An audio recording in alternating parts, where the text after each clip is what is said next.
Well, North Carolina voters could have more options on the November ballot. The State Board of Elections could decide to allow 3 third parties to appear on the ballot. CBS 17 Judith Ratana has been monitoring that meeting.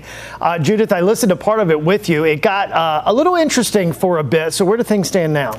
Yeah, definitely interesting. You know, all 3 of these parties are being questioned on different aspects of their applications. I actually just stepped away from that meeting. It's a virtual meeting happening right now to come and share a little bit of that update. So they are considering, the State Board of Elections is considering Robert F. Kennedy's We the People Party, Cornel West's Justice for All Party, and the Constitution Party.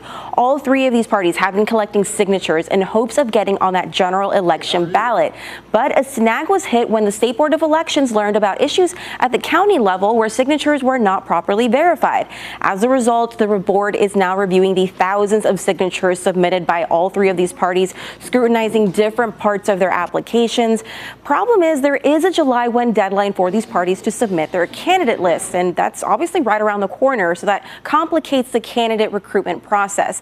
Now, a previous court battle did determine that if this review process makes it impossible for them to meet that deadline can be waived. But this is only as long as the state has enough time to print ballots, and that deadline is September 6th. So again, this review is happening in a virtual meeting right now. State Board of Elections meeting from all across the state. I'll make sure to keep you updated on what the board decides. You know, a lot of moving parts here, but if these parties get their way, you could see a lot more options on that November ballot. Judith Ratana, CBS 17 News. Yeah, and Judith, it's not just those 3 party wannabes that want to be on the ballot that are paying attention to this. It's the 2 big parties, right? Because all 3 of those can take away votes from the Democrats and the Republicans.